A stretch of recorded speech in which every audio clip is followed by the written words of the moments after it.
Selamat sore para netizen dimanapun kita berada. Salam inspirasi bagi kita semua ya.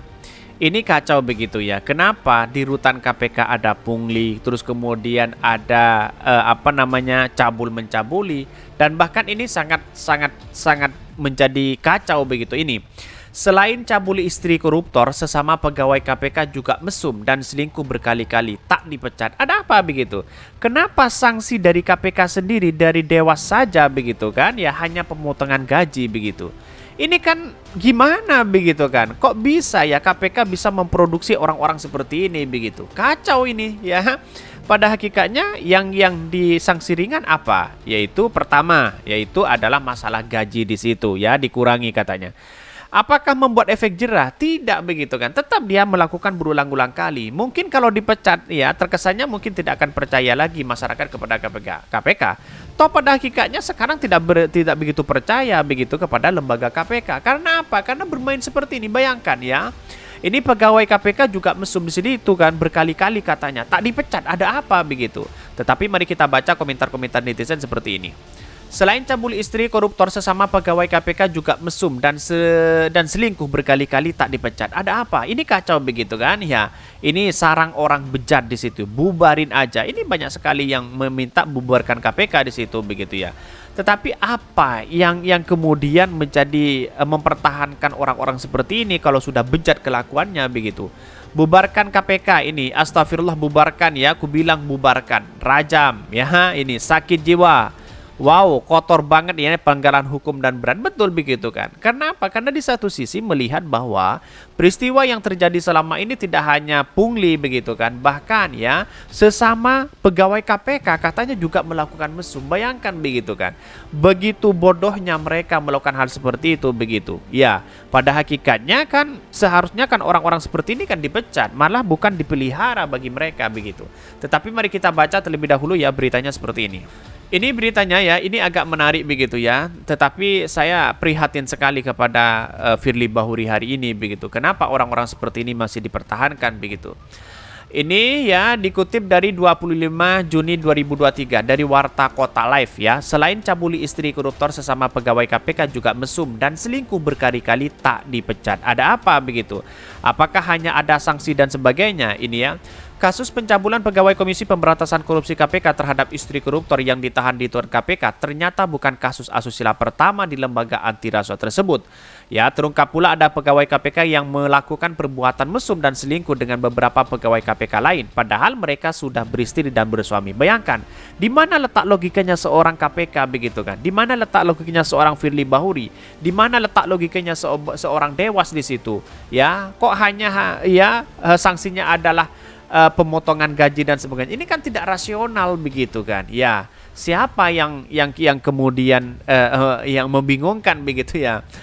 Bahkan terungkap pula ini ya, meski begitu ya Dewas KPK ya menganggap masalah ini bukan hal serius secara moral sehingga para pegawai KPK ya cabul tersebut hanya disanksi sedang dan tidak dipecat. Ya, kenapa begitu kan? Apakah tidak berkaitan dengan moral? Ya, secara moral ini kan berkaitan begitu kan, terkait dengan asusila, mesum dan sebagainya. Masa sebagai sebagai istilahnya sebagai orang-orang yang kemudian dipercaya ya di lembaga KPK di situ begitu ya melakukan hal seperti ini begitu. Bagaimana mungkin masyarakat itu bisa mempercayai KPK selama ini kalau kelakuannya KPK sendiri seperti itu begitu. Jadi artinya apa? Wah, ini kacau begitu ya. Bahkan ya di sini disebutkan ya dalam keterangannya ini ya seperti diketahui bahwa Dewas KPK pengungkapan adanya pungutan liar ya, bahkan di lingkungan rumah tahanan rutan KPK ya, dan bahkan ex-penyidik KPK Novel Baswedan menyatakan terungkapnya kasus pungutan liar pungli di rutan KPK berawal dari laporan istri tahanan koruptor yang mendapatkan perlakuan asusila oleh petugas KPK. Menurut Novel Baswedan, kasus pelecehan dan selingkuhan pegawai KPK adalah masalah moral serius dan mestinya ada sanksi berat yang memberikan dan pemecatan. Ya, betul begitu kan. Ini bukan sanksi ringan, ini berkaitan dengan moralitas. Dewas KPK menyatakan ini tidak ada kaitan dengan moral. Ya. Moral itu dalam bentuk apa sih sebenarnya begitu kan? Asusila saja begitu. Apalagi ada mesum seperti itu begitu kan? Itu sudah berkaitan dengan moralitas kita begitu. Jadi bayangkan istri tahanan yang jadi korban pelecehan dari petugas KPK, tentunya itu harus dilihat.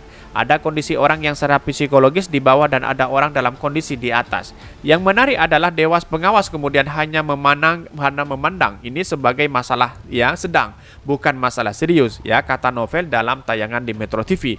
Padahal kata Novel, kalau dilihat sebagai pelanggaran etika, maka ini adalah hal yang sangat mendasar. Ketika kemudian masalah moral ini tidak bisa dilihat sebagai hal yang serius, bagaimana kita bisa melihat yang lain, betul begitu kan? Mentersangkakan orang begitu, meng-OTT orang di situ, tapi tahu-taunya diri sendiri mesum kelakuannya begitu. Gimana letak logikanya begitu ya?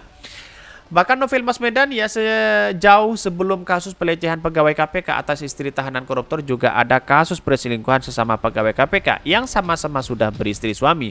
Bukan dia sekali, bahkan pegawai KPK pria itu mesum dan selingkuh dengan beberapa perempuan pegawai KPK lain yang sudah bersuami. Saya tertarik dengan putusan Dewan Pengawas ini bahwa ternyata sebelumnya di KPK juga pernah ada pegawai KPK laki-laki, dia sudah punya istri gitu ya, dan kemudian selingkuh dengan pegawai KPK, dan bukan satu, yang masing-masing punya istri dan suami.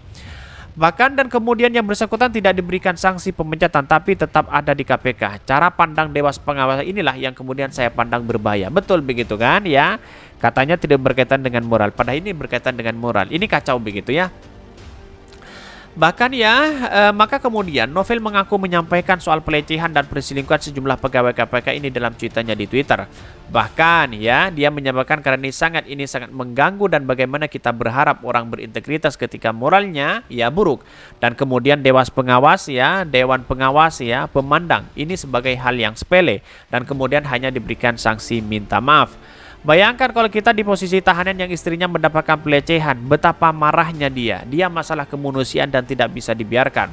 Novel mengatakan ya terkait kasus pelecehan tersebut istri tahanan disertai perasaan ya pemerasan sudah masuk penjara pidana dan bukan lagi ya tugas Dewas KPK. Bahkan menurutnya ya beberapa penyampaian pimpinan KPK ataupun Dewas Pengawas ya mengecilkan permasalahan ini, betul begitu kan, seolah-olah masalah yang sepele padahal ini serius begitu. Novel mengatakan yang dilakukan pegawai KPK terhadap para tahanan KPK bukanlah pungli ya, tetap pemerasan. Bagaimana mungkin ya sifatnya pemerasan yang sudah siap ya pungli, kan ini sebagai contoh bahwa ya orang dalam yang juru parkir di jalan gitu mengambil uang ya, memungut uang sederhana itu dianggap, padahal ini masalah yang sangat serius. Sebab Novel menilai rutan KPK adalah kunci keberhasilan dari penyidik dan penuntutan. Novel menduga bahwa Dewas KPK menilai kasus pelecehan dan asusila dan sesama ya suka, sehingga dianggap bukan masalah ya terlalu berat untuk pemidanaan. Bahkan padahal kata Novel ya, Dewas KPK itu kewenangan bicara soal etik dan moral ya. Menurut Novel semua itu bukan hanya terkait dengan Dewas saja, tapi juga dengan pimpinan KPK. Betul begitu kan? Kalau pimpinan KPK-nya sudah seperti itu begitu kan, membiarkan masalah-masalah HIS yang seperti ini, gimana begitu mau penegak hukum? Gimana masyarakat bisa percaya terhadap lembaga KPK kalau seperti ini begitu? Padahal ini ada video call Yasek ya. Ex-penyidik KPK Novel Baswedan menyatakan terungkapnya kasus pungutan liar pungli atau pemerasan serta suap di rutan KPK berawal dari laporan istri tahanan koruptor yang mendapat perlakuan asusila oleh petugas KPK. Bahkan Novel mengatakan peristiwa itu terjadi usai dirinya keluar dari KPK. Ia menyebutkan Dewas KPK tidak transparan dalam mengungkap kasus tersebut. Dan bahkan menurutnya hukuman itu sangat ringan dan terkesan melindungi. Bahkan anggota Dewas KPK Samsudin ya harus menjelaskan pihaknya menerima laporan dugaan asusila yang dilakukan pegawai rumah tahanan rutan KPK terhadap istri tahanan. Bahkan ya kata Haris laporan itu sudah naik ke sidang etik dan sudah diputuskan. Tapi nyatanya apa? Kode etik begitu dari Dewas saja bahwa Firly Bahuri lolos di situ begitu ya. Pelaporan dalam kasus inilah adik dari salah satu tersangka kasus jual beli jabatan di pemerintahan Kabupaten Pemalang ya. Kasus korupsi Pemalang ditangani KPK. Bayangkan begitu ya. Adik ditahan di situ begitu, lalu kemudian ya dilakukan seperti itu begitu, diperlakukan seperti itu. Bayangkan begitu.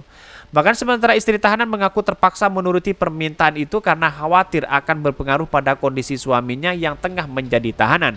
Awalnya pelapor ya menaruh curiga sejak September 2022 karena melihat kakak iparnya sering menerima telepon diam-diam serta berkomunikasi secara berbisik. Pelapor juga melihat istri tahanan KPK itu juga pegawai KPK M yang berincang ya ketika mengunjungi suaminya saat registrasi besuk di Kampan. Namun ia menganggap hal itu wajar karena M adalah pihak yang mendata kunjungan.